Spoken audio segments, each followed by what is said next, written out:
Hello, chaps. How we doing? Burge looking handsome as ever. Simon trying to smolder me. I don't know. What are you doing? I heard a bit of music there. I heard there was a bit of a musical intro. Well, can I say, cool, when you right, said it's started. handsome, Burge is handsome, I thought, what the hell am I going to do in my phone? It was like you were waiting for me to give you a compliment. Simon, I've mate. seen pictures of you when you're younger. You can talk. You can really talk. Actually, you know, Simon, you are back in the day. I reckon you're a lady killer, mate.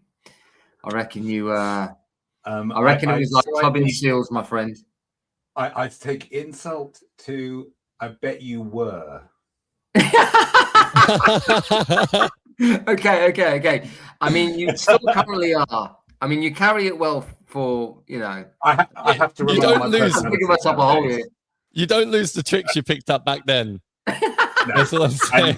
As you get older, your personality becomes more important. That's all I can say. That's very true.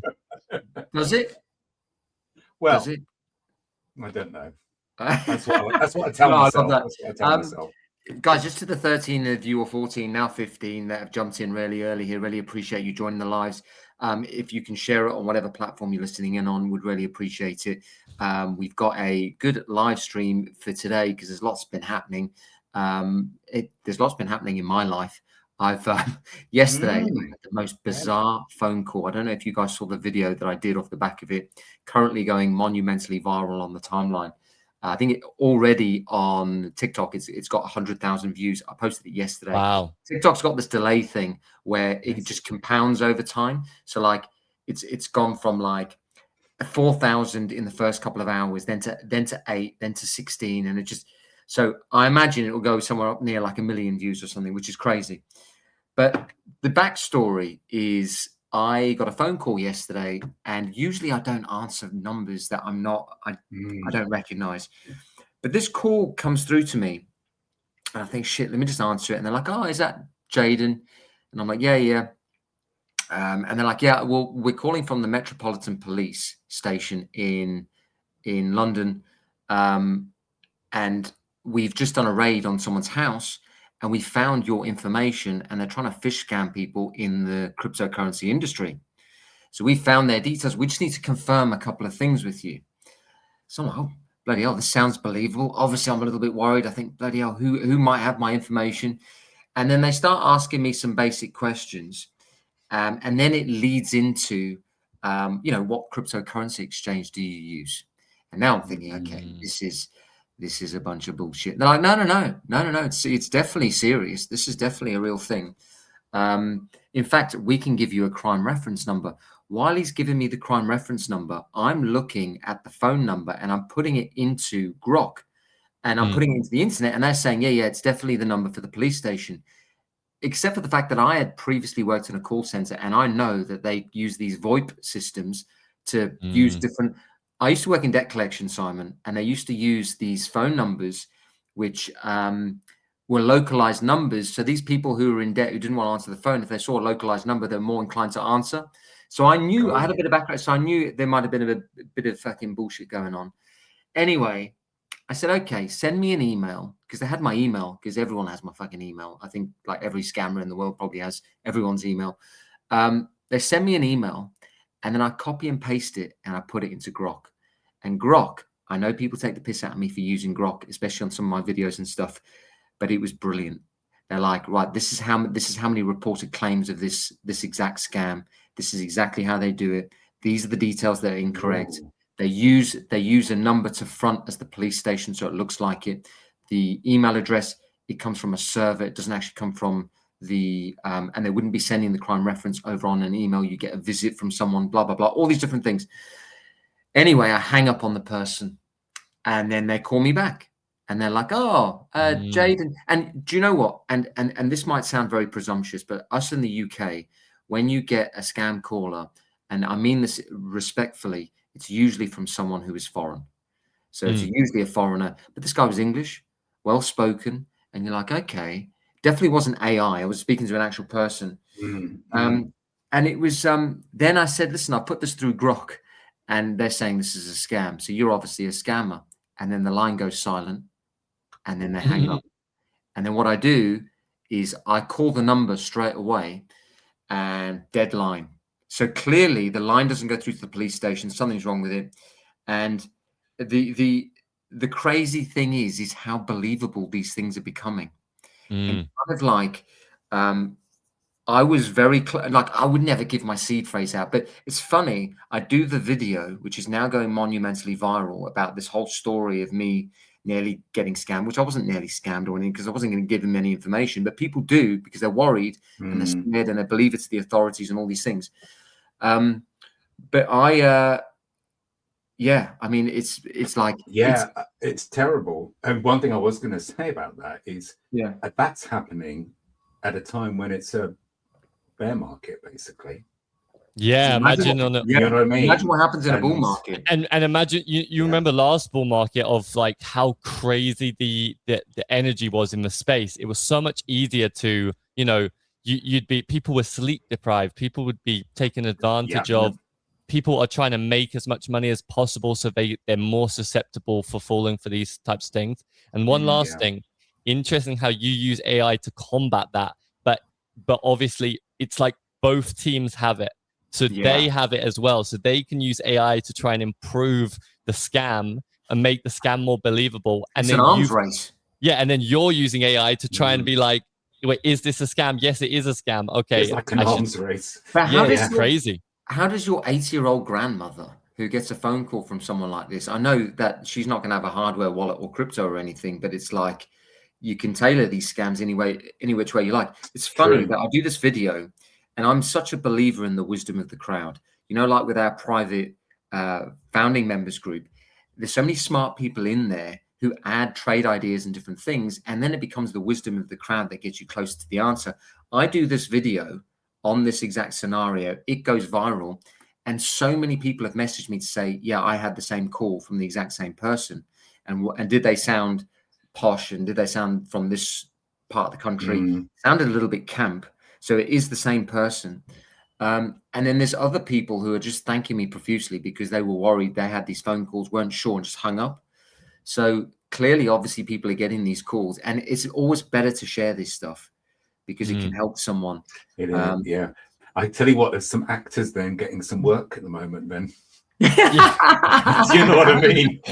Yeah, I know, Simon. Well, obviously you formerly from that industry, so no, I'm only joking. All good. I must tell my colleagues are out of work. Guys, just to the 34 of you that have joined us early, really appreciate you. Just want to shout out to Jean, who's just reshared the live stream. It is the way the live stream grow. We had a brilliant live stream last week. There's about 150 people that joined us. Bearing in mind we're in the midst of a bear market, can you imagine where we're going to be in terms of when things are pumping? Just talking about scams and scammers. I try to touch on the Coldcard wallet scam last week, and I kind of fumbled it a bit because I just read it before we came onto the stream. But it's absolutely crazy. The algorithm that generates the seed phrase for the firmware of the company had an exploit, and what it meant was that scammers could actually guess people's seed phrases.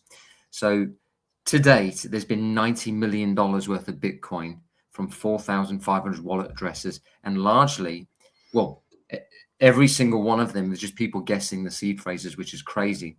Wow. But the crazy part about the story is that this exploit started 5 years ago, and people in the community were like, my wallet's being drained. And what Coldcard were doing with all of these posts is they were blocking the customers on social media, because I don't know whether they thought they were just bullshitting or not, but it's madness. All these people, did they think they were scammers themselves? Probably. This is the thing. So you just never know. It's like, but it's funny. You can do everything right in crypto, and then have something like that happen. These folks who thought they were doing something right, because you hear the bromide on the timeline of not your keys, not your crypto. Yeah. And then you do everything right. You keep it in cold storage. And then that happens to a lot of people, which I feel sad for, because the wider impact now is I've had so many people message me, say things like, should I move it to in exchange? So people are now moving funds when ordinarily they probably wouldn't have. And there might be some increased sell pressure now from people that were just happy just seeing the price of Bitcoin go down and not doing anything. And also there might be more risk of scams, especially if people are, you know, trying to, if a lot of people are moving their money. When it's funny, when I talk to my brother, and he's a big investor, but traditional investor, not really into crypto or NFTs. When I talked to him, this was a few years ago, about self-custody, about owning your, like having a MetaMask wallet and having your crypto in there, or keeping crypto on an exchange like Coinbase, he was very much of the opinion of, no, I'd rather keep it on an exchange like crypto. An exchange like Coinbase, because Coinbase offer some sort of insurance policy. They offer, like, you know, if your crypto, if you were to lose your crypto somehow, or they were to lose your crypto, they have it insured up to a certain amount. And also, I think he was an early investor in Coinbase as a company after it IPO'd, and his thinking was, well, it's a public company. It's the number one crypto exchange. It's not ran by one person.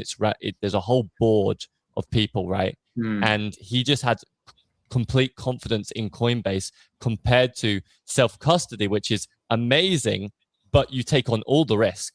All the risk is on you. If you lose access to that wallet some way, it's all gone. It's all gone. No one's coming to bail you out. Yeah, no, I think this whole thing going full circle almost. Yeah. And I was thinking, what's happening with Coldcard then? What's the latest with them as a company? I'm not sure, but this is the thing about these boutique companies, and this is the thing I mentioned at the top of the thing about, you know, they did everything right because they're in cold storage. Well, in reality, I think people don't do everything right. I think largely when it comes to exchanges, I speak to so many people who are in these boutique companies, these, like, you know, smaller companies, which if anything goes wrong, they don't have the resources to be able to cover any of the shortfall. You know, like, just use a Ledger or a Trezor. Guys, this is not like overcomplicated. Don't use anything outside of that. Like, use Coinbase or Kraken, or if in certain places use Binance. Like, why use any of these smaller exchanges to manage your funds? Because you're just taking on additional risk because you're not really sure. And Burge, I completely agree with you about Coinbase, but it's like they now have a reputational element. They're listed on the stock market. They're on the S&P 500, mate. So it's like, this is a company, and the beauty of it being a public company is you can see that they hold your customer funds one for one.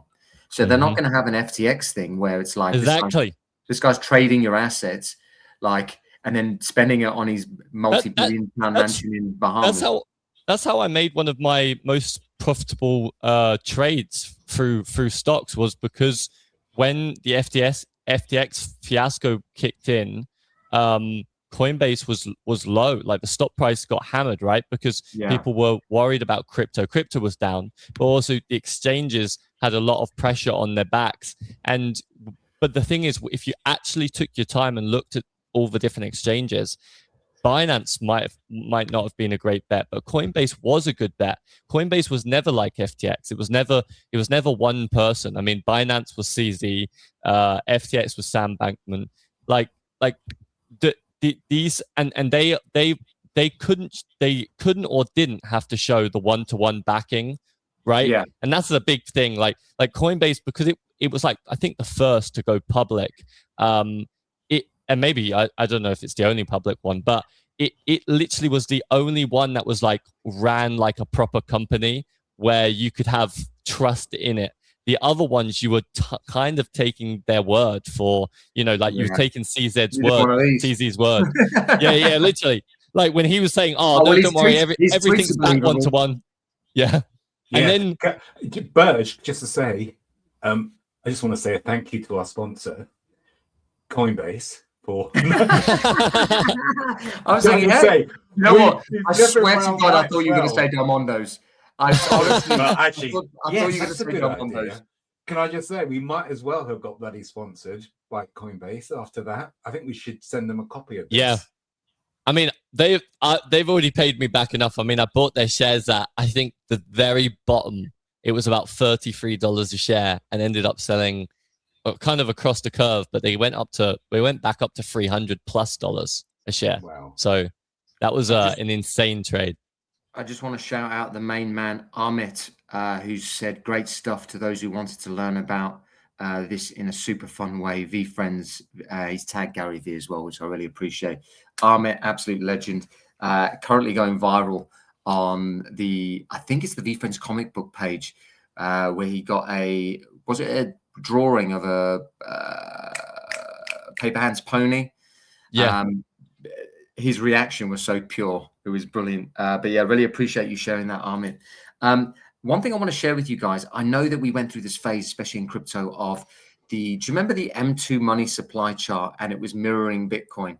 And everyone was like, oh my God, crypto's so easy. You just got to look at M2 money supply with like a 12-week lead, and then it just like mirrors it, and you're just going to make money, and it's going to be so fucking easy. And then all of a sudden, Trump starts tweeting about everything from tariffs, bombing countries, and then all of a sudden the price of it just starts capitulating, but money supply is still going up. So we've had to kind of ditch that framework. But there's something called the ISM, and I don't know if either of you have seen this, but this is like an investing framework that all of the top macro investors use. It stands for the Institute of Supply Managers Survey, and it's basically an index into financial conditions, and I'll get it up on the screen here in a second. But it's meant to be laser sharp, and what it's telling you is what is happening with the economy. So I'll get it up on the screen here. This is so for the people listening to this in audio. I'm just getting a graph of the ISM up on the chart. Seems to be a little bit delayed, but here, can you see that on the screen? Yes. Yeah. Yes. Yeah. So it's basically a sentiment survey that gets sent out to 4,000 people that work in supply chain management in the US. It's like the lead signal into productivity, and that obviously that productivity leads to corporate profits, which has a knock-on effect to stock market prices. When that goes up, obviously the economy is better, people have more money in their pockets for discretionary spending, and then it finds its way into risk assets or further down the risk curve. And you can see here oscillates like a heart rate monitor. So it's kind of telling you what the economy is doing. And if you can see here where the cursor is, this was us during the pandemic. We had a 2-month recession. And then obviously we got sent a whole load of free bat virus money and stimulus checks and furlough, or whatever you want to call it.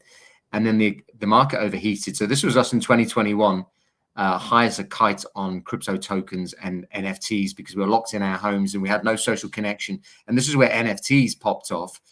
And then obviously when the market overheats, they have to use interest rates as their only tool to kind of cool things off. So Jerome Powell pulls the aux cord out the economy, and then asset prices start to drop. And then we've had this long period of things treading sideways. And the last 7 months of data are basically showing that the business conditions are improving, notwithstanding the fact that you've got the Iran situation, which is slightly escalating. So it feels like inflation is going to be higher for longer. But this is showing a clear sign that business conditions are improving, productivity is improving.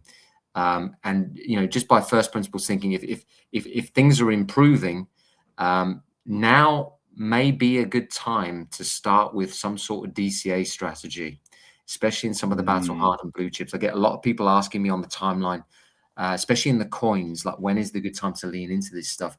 You're not ever really going to know, but this is a brilliant framework. I actually going to shout out Raoul Pal, because I learned this from Raoul Pal, but they use this framework, and it directionally gets you as close as possible. And what this is telling you is that business conditions are improving, and it's just, if the economy is improving, things will be better in the not too distant future. So this is a chart I think people should look at. Have you guys got any thoughts on that? Birch? I mean, my thoughts are, it looks how much higher do you think it has to go for people to start, really taking note and then thinking, okay, yeah. the economy is on the mend, and then it's like a snowball effect, right? Once you start to see that graph go up, we've seen, it's actually really positive to see it not fluctuate in those last 7 months, right? It's quite steady. It's picked up away, and it's steadily gone up, and then just on the last month, it's picked up a little bit again. I mean, if you were to just look at like 2017, for example, right at the start of that graph, or as you said, 2021, that there's you see this clear like trajectory, and I feel like it almost becomes this self-fulfilling prophecy at some point. Once it starts to move enough, I feel like people are like, they're going to be feeling more confident. They're going to be willing to spend more, and that's going to fulfill that sort of the same thing. At the same time, you're right. The Iran war, I mean, it could have been concluded, but it hasn't, and that is a real concern. Trump is such an oddball in terms of never knowing. You never know what he's going to do, so that's also a concern. So. If it wasn't Trump and there wasn't the Iran situation, I would be feeling very optimistic actually going into the last part of this year. I think the crypto pricing would be somewhere different, but it just seems to be like one thing after the other. I think the Iran thing will be in the rearview mirror, although I think he's largely underestimated the enemy, because the enemy are. We had this whole scenario with Iraq, and it's just like might be a never-ending thing. I mean, he literally said it today. He said like that hopefully there's an agreement on the Strait of Hormuz, or an agreement with Iran today, and and he's basically said if Iran don't agree, we're going to hit them hard. And then Iran have said, well, we're not going to agree anything under the guise of these threats. So, Iran are really like, I think they feel quite confident with their position, having like. Well, they know he needs to win the midterms in November. So he needs to win the midterms. And I think he's going to do everything he can to the economy to make sure that these prices go up. Obviously, none of us are economists or anything. We're just giving our largely uninformed opinion, especially on the political side of things, because we don't live in the country. We got Tay, who's commented, legends. I'm back in London for a bit. Let's have a meetup. I think we should. Burge, we need to pencil in a meetup. Yeah, we need to get another On-Chain Society meetup in the books. Simon, before we came on air, you mentioned something about Raoul Pal, a video he shared, which is really interesting. Obviously, the video is a bit long for us to share, but there is another one that I'm going to get on there. You mentioned something about the fact that obviously the AI agents will probably have an exponential effect on crypto prices. What was it that you picked up from that, bud? Yeah, I love the way he always, even if he's not always right, he's always thinking in a really, obviously he's a macro analyst and he thinks the big picture, sees things coming.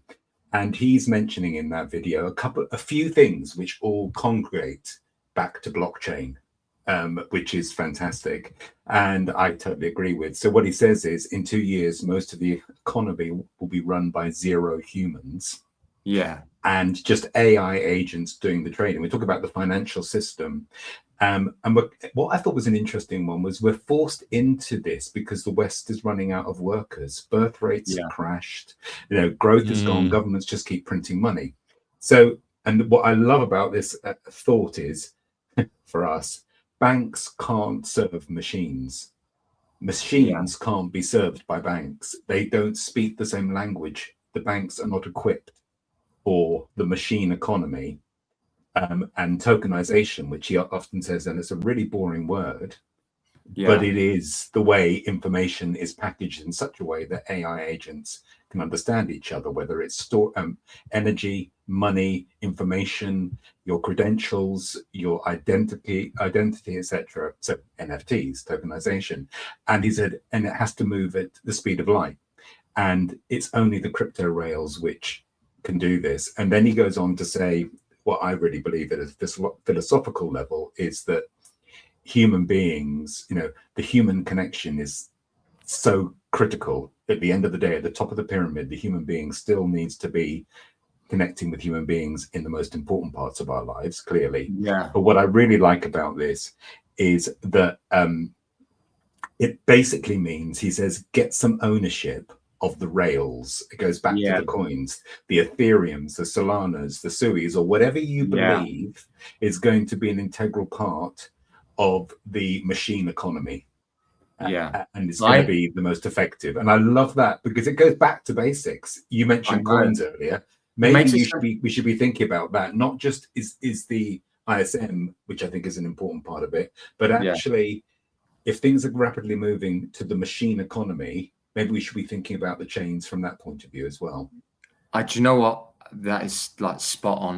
The thing about that is it's a bit like a picks and shovels play, because the value becomes observable. Whereas a lot of people, especially on different platforms, that like if I go on Facebook, people invest in XRP and these ISO tokens or these interoperable payment layer tokens that like facilitate payments, and they're like, no, this is going to get adopted by this, and they're hoping for some event that's going to happen in the future to drive the price up. Whereas if you just like the Ethereum, the Solana, and the Sui, and I know there's some others, there's like Avalanche, and there's like ADA, and there's different platforms that have applications on top. But the value of those becomes more observable because there's things built out on top of it. And just by holding the protocol layer, you are capturing the value of whatever's in that network. It's a bit like if, do you go into a shopping mall and try and guess which shop is going to be the best one that's going to outperform? Or do you just buy the whole fucking shopping mall? And you just invest in that. Yes. And what he's saying is very clever, because he thinks, because all of this economy, if there's going to be 10 AI agents per human, that means that actually the ceiling of crypto is much higher than people are anticipating, because it's going to be more useful. So it's really interesting one. But 4 years ago, when we were thinking about what will make a chain valuable, it was quite understandable what we talked about. I don't think then, some people were, but I don't think many people were saying, but the value is also going to come strongly from AI agents, the agentic, machine economy. I think some very forward-thinking people were. So I think that in a nutshell, for me, we don't need to keep thinking about chains and their use in the way we have been talking about, although that's still relevant. We should be talking about what now because of AI and crypto, and that makes it even more exciting. And then I'm heavily invested in ETH, but I just don't have any. I have it just have it all in NFTs. Yes. So you leverage. Do you know what? It's still ETH exposure, mate. This is the thing. It's like you've got your leverage bet in NFTs as long as you've got some of the culturally significant art. I did a post on Beeple, and there's one piece of Beeple art. It's the Gary V with the head cut off on the goat. And I did a thing on it, and someone said to me, what's his name? The guy with the beard. He's Red Beard Ventures. What's his name? Good, yeah. But he's got like 50,000. He's a big hitter. I can't actually believe I've forgotten his name. Anyway, he replied to me saying, Drew Austin. Yeah, he replied to me saying, no, there's 1,000 of these. Have you seen how many pieces of art Andy Warhol has? It's like fucking 150,000 pieces. It's like this, and this is going to be the most significant artist of this internet age, and these things. Anyway, I just want to circle back a little bit to Ralph, because it's funny you mentioned that about the AI agents, but he says something which was really interesting, which was the best performing investors. Burge, do you know who they are? Ray Dalio. Dead people. People. The best performing traders are dead people, because they're unemotional. They take long-term decisions. They make long-term decisions. But the thing is, he says the best performing brokerage accounts are those of dead people, because they're not trading around the asset, and then they have this compounding effect that just goes into the future because they're not touching the fucking asset. So largely the biggest problem with a lot of people is people. But he does this video. I'm going to just play this. Yes. Let me know what you think. I'll play this now. Future. Unfucking your future is compounding. Fucking up your future is trying to trade.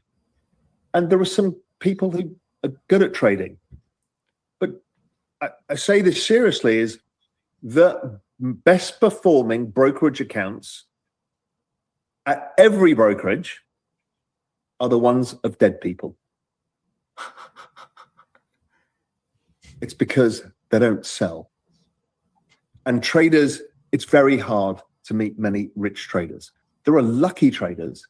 There's people who do well for a period of time, but there's very few people who trade that make compounding returns. it's very difficult to do. Right? It's a really, really difficult skill set. To buy and hold, you could be as dumb as me. I mean, honestly, you can be absolutely stupid and make money as long as you understand where you are in the cycle, what to do, and don't panic. You bought something too high. That's okay. I fucking. There's hope for me. There's hope It's for true. me. It's actually true, though. It's actually true. The biggest mistake that people make, especially with investing becoming a lot more popular over the last 10, 20 years, is this idea that you have to be active about investing and trading. And even if you're not active, it's because it's so readily at your fingertips that you are more likely to make emotional decisions, react to news that you hear. You know, maybe you heard like Coinbase is being sued and you think, oh, I'm going to sell all my Coinbase stock off. But actually, the best idea is almost always to hold and play it through to the long run, and only invest in companies that you really believe in the long run. I mean, it's the same principle that Ray Dalio uses, the same principle Warren Buffett uses. Like, they take long-term positions. They don't take short-term positions. If you're not happy to hold that stock for the next 5 years, then you shouldn't be buying it at all. It's almost what Warren Buffett would say. I just like the way that he's the ultimate expert in the space, and he still comes to the simplified conclusion of the good old buy and hold beats everything. And actually, if you just and like you mentioned about the protocol layer, or the layer ones that have an application layer, you capture the value. It's a bit like actually just buying an economic share of the internet, or the rails of the internet of the future. And actually, and the best. To further his point, the best performing wallets for crypto, the best performing wallets for NFTs. For crypto, it was literally people that forgot about their wallet. People who bought Bitcoin back in 2013, and then they forgot it. They lost it, whatever. Then they found it in 2025. And those are the people who made the biggest percentages. It's literally the people that couldn't have sold because they completely forgot about it, or maybe they lost it and then they rediscovered it. The people that found it or had access to it the whole time, there's no way they would have held it to the current prices. They would have sold way earlier. It's just a human emotional thing. And the NFT situation. What about the guy who threw his hard drive away? Okay. I mean, he's compounding some serious growth. Exactly. And NFTs, for the people who made the most in NFTs, it would have been those people who minted punks and then completely forgot about it, and then discovered that NFTs were popping off in 2021, 2022, and then rediscovered it and was like, oh, wow, I have 20 punks. Those would be the people who made the most returns. It's the people who are almost forced to not be able to sell. Like, they had no decision almost. So you've got to learn to think that way, haven't you? Yeah, you do. For the high conviction bets, if you can do your small bit of trading here and there, but you're not going to make the most money doing that. And for the things that you truly believe in, you should be taking big long-term positions on and sitting on it. Well, it's interesting because NFTs are particularly, you know that in your heart or in your head, but they just have a way of accentuating all the bloody emotional responses. And it's so easy to trade them. Because they're not just coins. They are community, they are innovation, they are art. And so it kind of compounds this feeling of the emotional. And that's why I think, we often say, and I try to do this, is that if I am trading, which I'm completely rubbish at, but if I was trading around NFTs, it's only X amount of money. And then you've got your longer term ones, because it's when it goes the other way around, when you find yourself with about 1 or 2 NFTs, which are some of the blue chips, and the rest is a load of rubbish, that it becomes a bit of a problem. I think the equivalent of Bitcoin and Ethereum in the coins is just X copying people. Like, if you look at it, like, those are just the two. That's like the Ronaldo and the Messi. It's like, just buy the Ronaldo and Messi, but people are mid-curving the supplies. I mean, Max Payne being an open edition, it fucking doesn't matter when you compare it against the other top artists. All of the top trad artists have like hundreds of thousands of pieces of art, or 50,000 or 100,000 or 25,000. And then you have a collection here, which is accessible at like half an Ethereum, which is still a lot of money. but there's like 4,000 of them, and people are going, nah, it's just too much supply. I'm like, this is the greatest artist of this generation, and you fucking mid-curving the supply of this. It's ludicrous. But if you look at, and I said this stat last week, Simon, I could see your eyes light up when I said it. But if you look on Art Price, which is an index in contemporary artists, there's 47,000 registered contemporary artists. 85% of the value, which is like the same as the market cap of NFTs at the moment, accrues to 100 of them. So this is like, yeah, okay, you are mid-curving the supply of it without actually realizing that the vast majority of the space is going to over-index into the top people.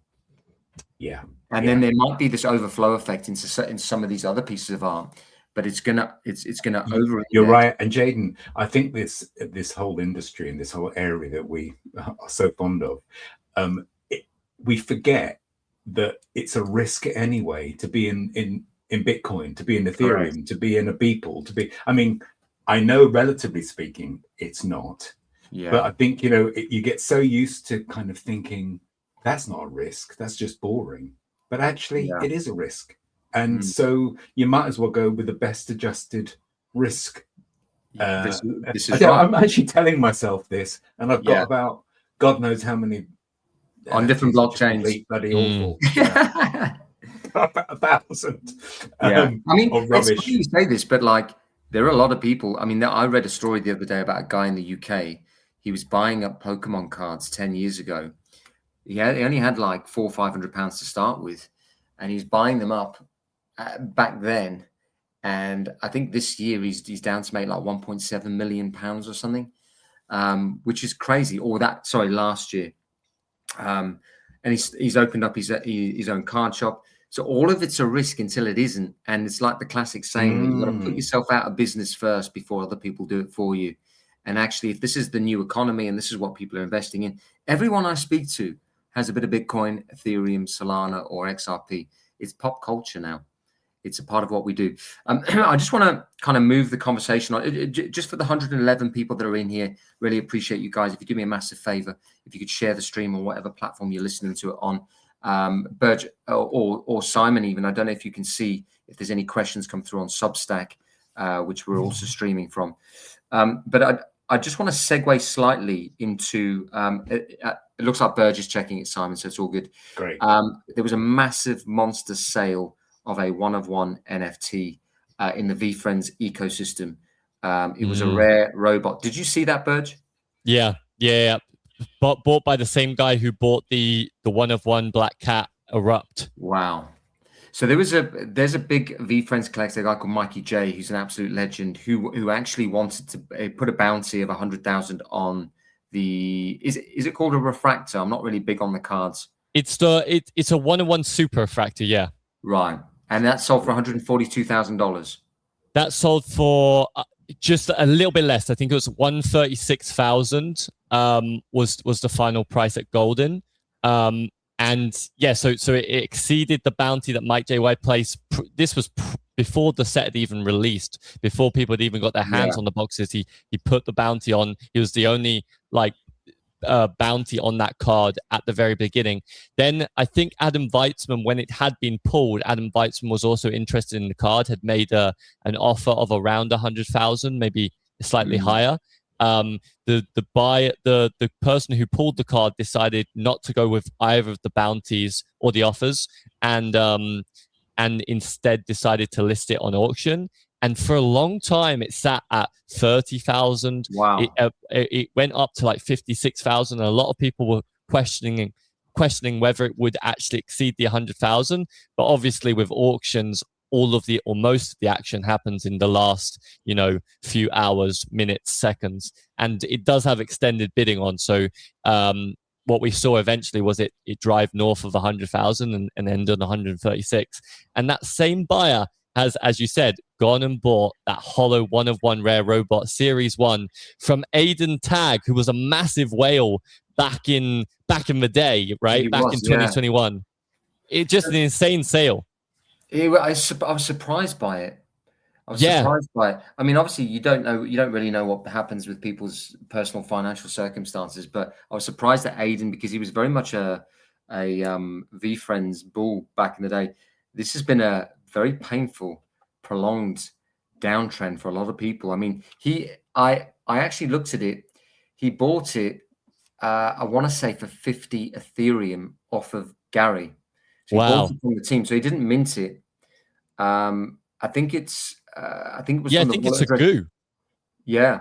It's a Gary V originally owned. Yeah, which is unheard of. I don't think if you try and buy a goo off Gary, I don't think he'll even respond most of the time. Do you say a goo?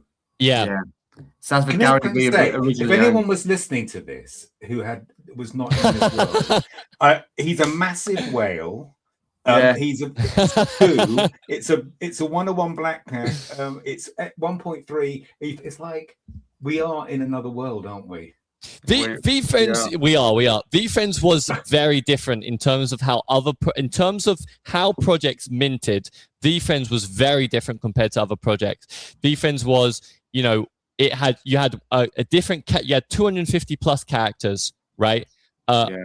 Most of the other projects, Bored Ape, etc., or CryptoPunks, they were variations of the same. Well, for Bored Ape, I mean, they were variations of the same character. VFriends was multiple different characters. They decided to do it not as as most projects did it, which was a flat mint price, right? I think Bored Ape was something like 0.08 Ethereum or something like that. VFriends did it as a reverse Dutch auction, so you had prices and they would fall over time. All the NFTs were like listed basically on the website and it was like it was an auction, and the prices were falling, and you could buy it at any moment. If you bought it, then it was yours. But if you waited, the price might drop more if no one else buys it, and then you could buy it cheaper. So obviously for the Black Cat and some of the more sought after NFTs, they went straight away. Like as soon as they were available, people bought them. But for my gift goat that I bought, there were 555 of them. And even though there was some demand and some of them sold straight away, I managed to wait right until it got down to the floor price, like the lowest price it would get to. And then I bought mine. So I managed to get mine at 5 Ethereum, which ended up being about $20,000. But yeah, it was very interesting how they did it. And what I'll say, Simon, is Gary also decided to keep back 10% of the supply of the NFTs to hold as like a treasury of sorts, to give out to friends and family a little bit, like friends, family, people that he knew, and also to give back to the community as well. There was a lot of community giveaways that he's done over the last few years, but especially back then as well. Amazing. So, but for Aiden to be able to buy the Goo Rare Robot spec 1 of 1 holo, like he had to come in at such a crazy offer for Gary to even listen to it. And I don't think that would be, Gary wouldn't just sell any token, even if you were offering a stupendous amount of money. He wouldn't sell it to anyone. It would have to be the right person. So Aiden, that was a big move from Aiden back in the day. Wow. Simon, you are very hot on what is happening in the NFT space. You spoke off air about a project that Betty's releasing, which you found really interesting. Obviously, is it stockbrokers that are just absolutely cooking at the moment, like 6 Ethereum? I've got people messaging me about it. It's all of these things look amazing in hindsight, but I guess there's this overhang of PTSD from previous cycles, and the fact that anything new, I'm just like, okay, I know, completely understandable. I would rather lean into some of the stuff that's been executed, like some of these teams have been executing since 2021. Is there anything hitting your radar at the moment? Anything that you're looking at? I think at a general level, although there is the God Pool with Betty and etc., and we have got the Del Mundo's mint coming up for the Treasury, the Climeta Treasury. That's in a couple of hours, isn't it? Yes, it is. And a real shout out to that actually in a moment, maybe. But I was thinking, we were talking off air, weren't we, about people have a view of 2021 and the NFTs of that time, and of course we could buy anything and anything would go up, right? Yeah. And I think there's been this PTSD, as you said, and there's also been a little bit of a view which I think is changing. Anything that comes out now most of the time is nothing compared to the 2021 crowd, and now I think there's a bit of a shift to say, well, actually you can't be what you were in 2021. You've got to be discerning about what you choose, but don't close your mind. Don't do two things. Don't close your mind to the incredible innovation of the 2026 era in NFTs, because there are some things going on with these, say, stockbrokers, with normies and what they did and are doing. I think with the Del Mundos and how they think about using the treasury to raise money for charities in sustaining the environment. And the reward system. All these are different kinds of innovation and uses of AI. And I suppose what gets me thinking is that you can't, if you're a 2021 collection, we're saying this as well, Birch, that you can't just sit there thinking provenance. Death probably, unless you reinvent yourself. Unless you're sustaining people take note. We said this before. People take note about the founders or the leadership teams who have kept going since 2021. They're the ones I would back. There's no guarantees that Betty and Syke from Deadfellers will make that work. But I sure as well would rather back the people who've been working all the way, Chimpers, Kleinosaurs, Gary with V Friends is out there the whole time. Bored Ape Yacht Club, they are all doing something. And it really shines a light on the ones from 2021 who made quite a lot of money and are tinkering around, occasionally saying something, but very rarely doing anything. And they're the ones I'd rather say no to now and not just keep in my wallet. And I'd rather redirect it to some of the innovations coming out now. It's interesting.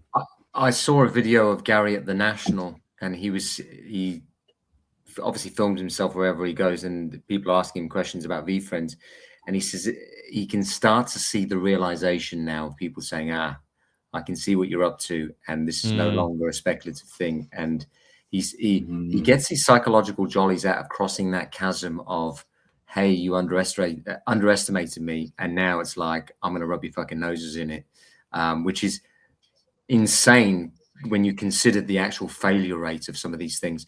Burge, I can see you getting something up on the screen there. Is this the actual video? Mate, that was quick work, bud, because we didn't even chat about that in the thing. So let me get it up on the screen here. Well, this is our other sponsor. This is the video I mentioned. Who, V-Friends or Gary? This is the video I mentioned. Gary, Coinbase. Yeah, well, listen, if any of you do want to sponsor us, we kind of want to do this more full time. We probably want to do it every day. So at the moment, it's once a week around Simon's full time work commitments and Burge sleeping 18 hours a day. My sleep schedule. It's a hectic sleep schedule. Right, I've got it up on the screen. This is insane. I mean, this ties in perfectly to, this is why I brought it up, exactly what you're saying of people kind of realizing what Gary's up to here. And the red refractor. These are two people who are in the hobby, and they're going to Gary here at the National that just went from Wednesday last week. And they are negotiating about buying the 2025 Super Refractor 1 of 1 and the 2025 Patient Pig Red Refractor out of 5 from Gary, both graded PSA 10, I think, and they are negotiating a deal, and it's a crazy deal. 2 pigs. What are we thinking? 7 for both. That's definitely not going to happen. Start low. This is my favorite part of my life. I'm a unique person that likes to talk out loud of what I'm going to do. And every time it happens, from a little kid to who I am today, there's always this moment where the whole thing turns and the doubt or the cynicism or the hope, even people rooting for me, switches to reality. We've switched into reality on it. What did I just say to you 30 minutes ago about all the cards we sold this week? We're going to regret it. This is a negotiation tactic. Don't believe him. It'll show up in my actions. He's the reason that I started collecting patient pigs. I know. The only reason you have a prayer to get a deal done is because I really like you. 31 again. Real talk, no bitch. Well, I saw the sale here. My offer here would be like 25. 10 for both? I would do 11.5 for both. That's like, I'm not going to go lower. I love the pigs. You know what's going to happen if I buy these, right? Keep it forever. They're never being sold. That's right. Yeah. I have 2 pet pigs. I believe it. Absolutely. Thank you so much. Thank you for selling it to I'm me. really happy to see you. What if I were to grab that? The 4. I don't know why I'm doing this, but it just feels like I need to do this. You bought the Blast Off 101 as well. So this is like the biggest cards for Patient Pig out there, barring like Series 1 and Series 2. But I mean, these are still probably some, even including Series 1 and Series 2, actually, these are still like some of the biggest Patient Pig cards. The 1-of-1 Super Refractor, you've also got the 1-of-1 Blast Off as well, which is another 1-of-1 variation. But those were like the two big cards, two big kind of like parallels in the 2025 Topps Chrome set, which is the first Topps Chrome year of V-Friends. But at what point? Insane.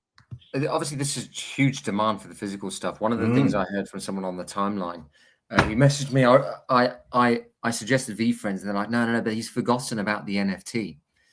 At some point, this has got to drive demand for the NFT. Yes, because these cards are selling for tens of thousands, but the NFTs are meant to be the provenance of the project, or they're meant to be the part of the IP. Or actually the rookie card of the physical card. NFTs first. He always says NFTs first. And these things are selling for tens of thousands.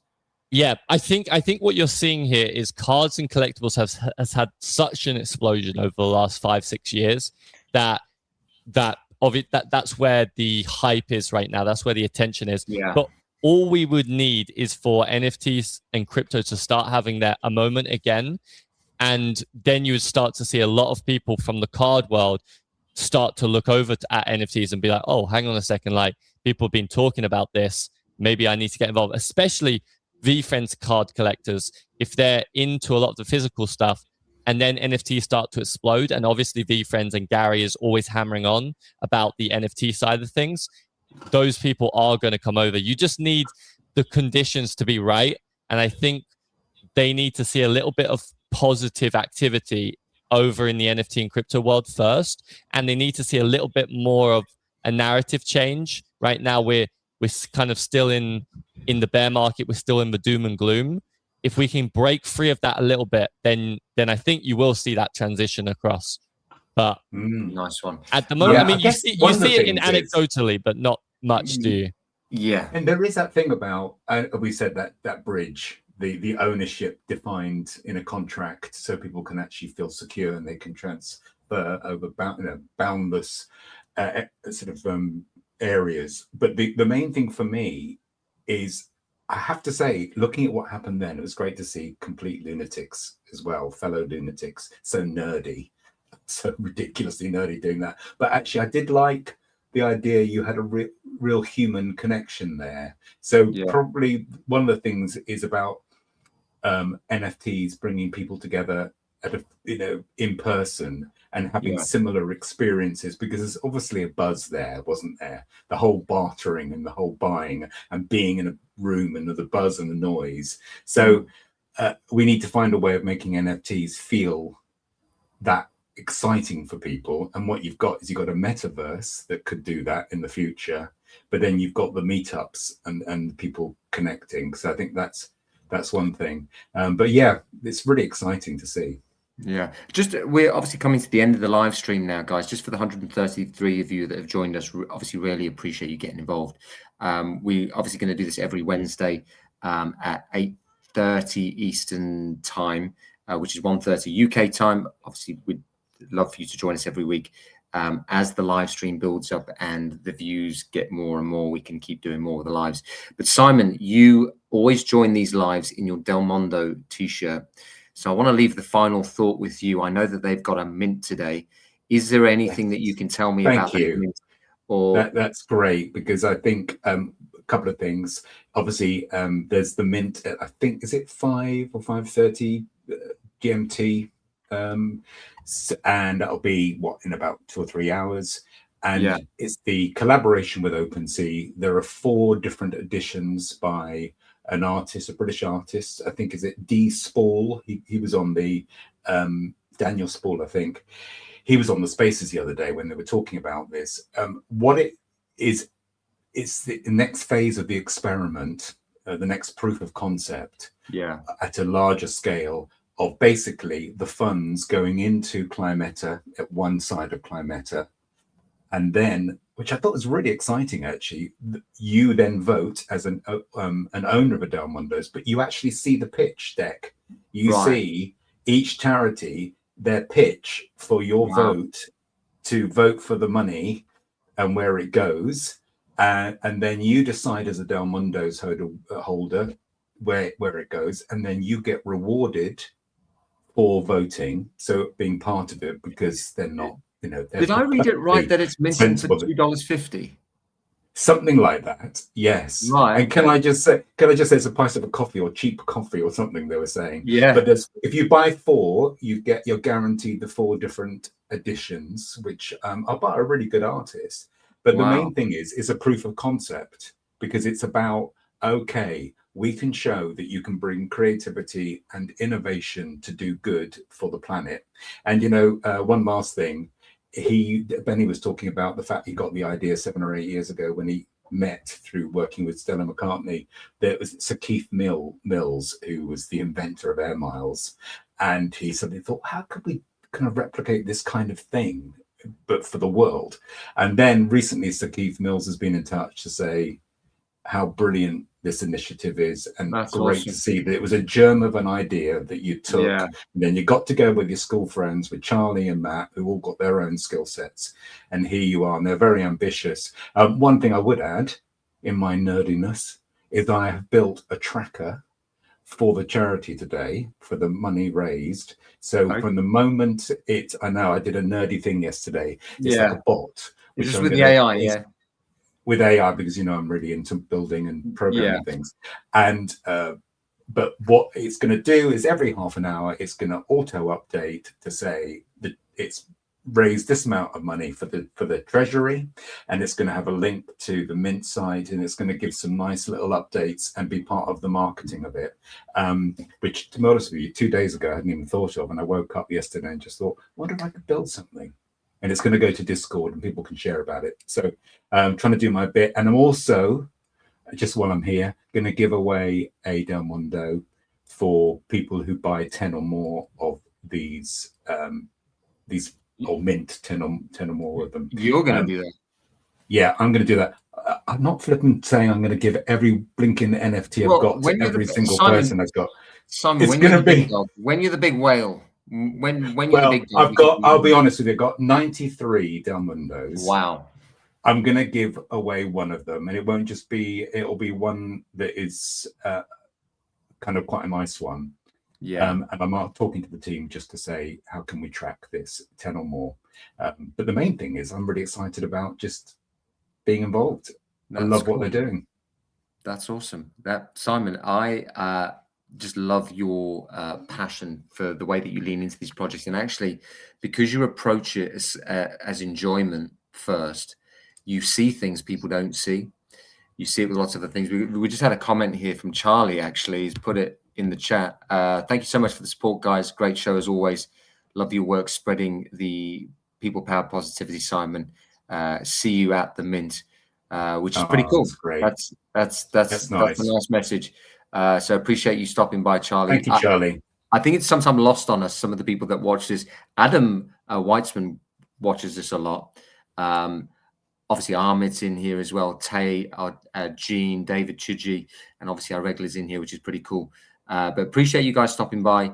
Obviously, if you want to get the recording, you can go to carrotlane.com or just hit the link in my bio to get the recording. But until next week, guys, we'll catch you then. Simon, take care. Birds, lovely seeing you. See you next week. And you. Cheers, guys. Take it easy. Bye-bye.